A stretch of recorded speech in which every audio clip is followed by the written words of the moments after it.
Are you guys seeing the back and forth? Chimaev's been red hot on social media in a form of Twitter, and I offer that to you because if you're on Twitter and you're not following Chimaev and you're fight thin, you might want to go and start because he's having some fun and he's throwing some major stones. Now, trouble with Twitter, right? What's real? What's entertainment?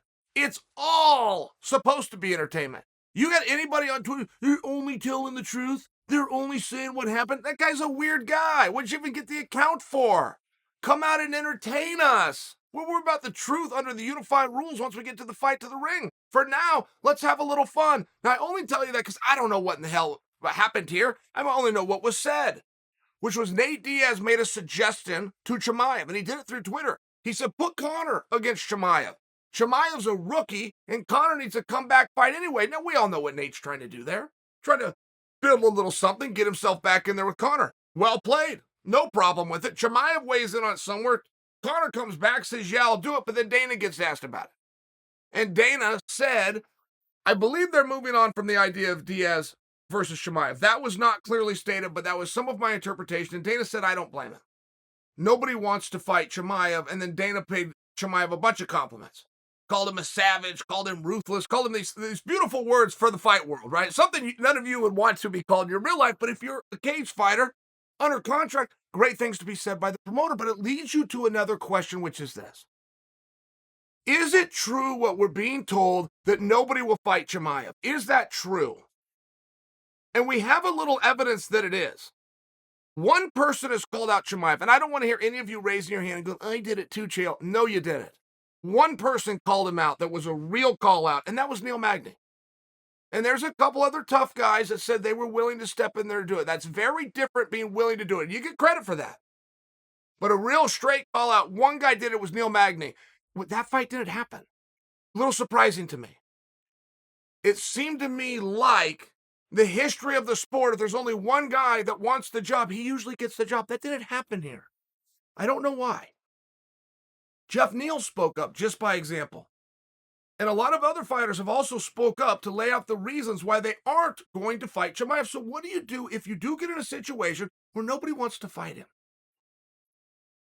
And I will tell you that I find the answer to be very clear. Because as we're pulling out the clues and the actual information that we have, we're being detective work on Chimaev. We have a major one which was laid out by Dana White right after Kamaru Usman versus Colby Covington, where Dana said, I absolutely will not put Chimaev in there against Kamaru Usman right now. I have a plan for him, and he's 4 fights away. Now, 4 fights can mean 3. 4 fights can mean 5. That's not a locked-in number, but you get the point. It's going to be at least a year. It's a meaningful amount of time. 3, 4, 5 fights. This is a meaningful amount of time. But that means you got to find 3, 4, 5 guys to fight the son of a bitch, which could be a problem that Dana did not know he was going to be confronted with, right? Dana's like anybody else. He has the right to change his mind when he's confronted with new information. So what do you do if this is accurate? What do you do if nobody will fight Chimaev? But Chimaev needs a match. Not to mention Chimaev, a double leg takedown and a chip. That's not the big deal on Chimaev. Everybody's got a double leg takedown. Everybody knows the rear naked choke. It was the marketing plan of Chimaev. It was the experiment. It was back-to-back fights in different weight classes, bouncing around, getting no rest, getting in there, anyone, anywhere, anytime. It was that old school mentality that we all miss so much. And now we're doing the exact opposite. We're keeping the sumbitch out. I don't understand that. I wouldn't have guessed it. I just would have guessed you give him Neil Magny. If you had a better idea and you wanted to go in a different direction, sure, you try to do that, but that's as quick as a phone call. That's 15, 20, 25 seconds. What's the text? You want the fight? What if the guy says anything back other than yes? The answer is no. I just feel like that would be solved and exhausted during your lunch break. During your coffee break. I don't get it. We're taking 15 and 20 days, which just tells us there's something there that we don't know. Right? It just tells us there's something there that we don't know. Now, I have a couple of suggestions. Number one is 185 pounds. I'm not totally sure why we got locked into 170. The record's the same. 2 unranked wins at 170, 2 unranked opponents at 185. They all got one thing in common, which is they didn't put a scratch on him, and they didn't make it out of the first round. So if we got more willingness at 185, maybe we need to look at 185. Somebody else's decision, but maybe is a fair word by me. And secondly, if nobody will fight the damn guy, then tear up this 4-fight business. We got to revise that. There's a lot of ways to beat a guy, but if you can do it psychologically and you never have to get out there. Dan Henderson had a great line one time, which is Dan was in a bar with somebody and the guy said, "Hey, Dan, if I get in some trouble, will you walk over there and beat this guy down for me?" And Dan simply said, "Why do I need to beat him down when I can stare him down?" And that rule of life doesn't go away. If you can stare a guy down and he backs down, it is the art of war, because the great generals never fire a shot. They don't need to. They align their troops and make the other people retreat. And if Chimaev is successfully doing that, if less than 20 minutes of action, 3 double legs, a rear naked choke, and a left hook, if that's going to scare an entire division away in the Ultimate Fighting Champion, then shame on them. Fair play by Chimaev. Every sport in the world that's done with any kind of competitive architecture has a forfeit clause. Somebody doesn't have to walk out there. People chicken out all the time in all sorts of sports. But the contest is still held, and the victor and the movement on throughout the architecture still takes place. We don't get held up. So what is going on with Chimaev? And this has been tested one other time. This was tested through Cain Velasquez. Cain Velasquez was so good and so respected within his own gym, nobody would fight him. The word on Cain got around. Cain was going to Russia for fights. Cain's going into Mexico. Cain's having to fight outside the country because the U.S. had already figured out. He can't get fights in the U.S. He can't get them in Canada. He can't get them in Brazil. He's having to go to locations that he's hoping doesn't have the internet, and he gets like 3 or 4 fights, and the whole world hears. You can telephone, telegraph, or tell a fighter, the word's going to get out.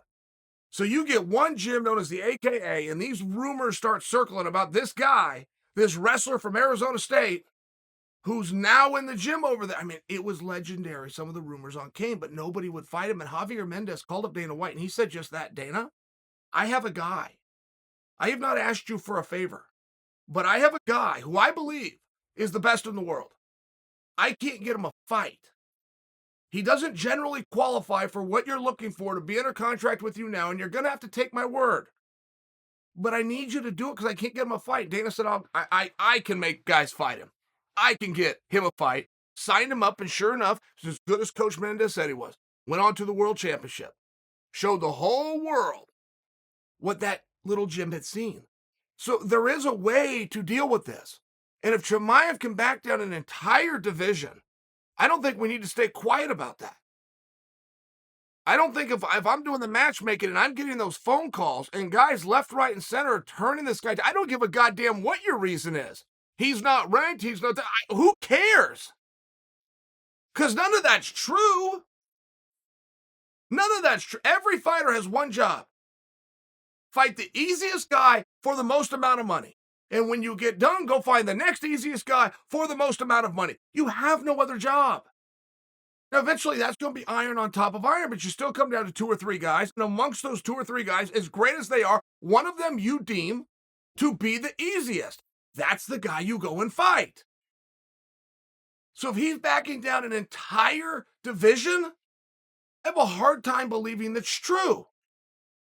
I have not called Colby Covington. I'm giving him some space. He has got his heart, but there's no zero part of my being that believes that Colby has ever been offered that fight or would say no if he was offered that fight. I know Belal Muhammad will not turn down that fight. I know Neil Magny is asking for that fight. I know Jeff Neal has spoken up and will go and do that fight. I know for sure Kevin Holland will do that fight. But the experiment that is Chimaev, that is back-to-back, that is changing, that is rotating weight classes, it appears we don't want to do the weight class change anymore. We want to lock him in. We want to get him a ranking. We want to move him at 170. Okay, fine. I don't know why. I don't have the foggiest idea why.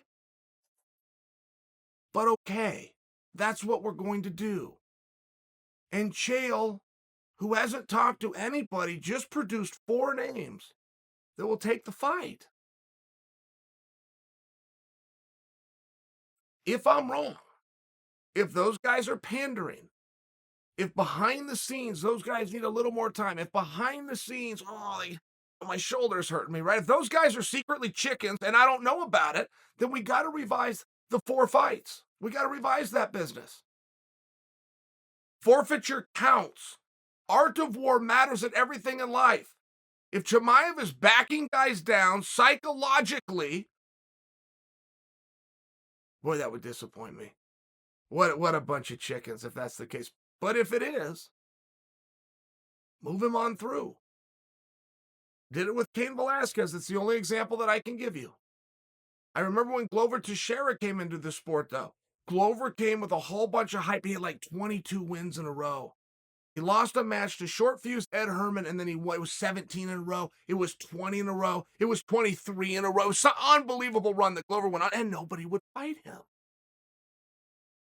And that is disappointing to me. I realize the sport used to have tough guys. I get it. I talked about one. It's right here. Tank Abbott. Real tough guys. Not just physically tough, mentally tough guy. And I realize those guys are fewer and fewer. But if you're telling me we have a division known as 170 that doesn't have any tough guys, it's something that as a viewer I feel I deserve to know.